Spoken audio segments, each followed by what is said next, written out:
I'm going to guide you on how to update network drivers on Windows 10 or 11. If you find this useful, please consider subscribing and liking the video.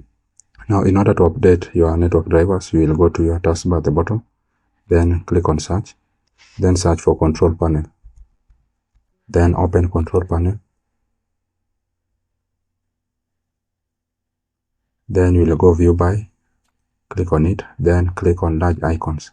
Then go to network and sharing center. Then on your left, you are going to see options here. You are going to click on change adapter settings. Then here you are going to see your network adapter. So if you are connected to Ethernet, you will just right click on this, then click on properties.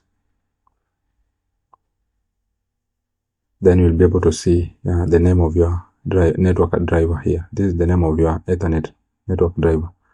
So if you are using Wi-Fi, you will come to here Wi-Fi, right click on it, then properties.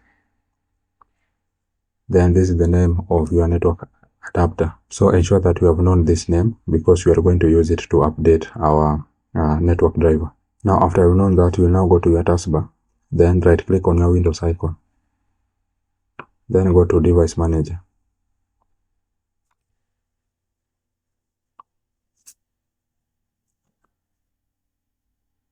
Then you will bring this window on this side. Then go to network adapters. Click on that drop down arrow. Then here you are going to see your driver. As you can see here, it is the same as this one. So in order to update this network driver, you are just going to click on it once, then right click on it.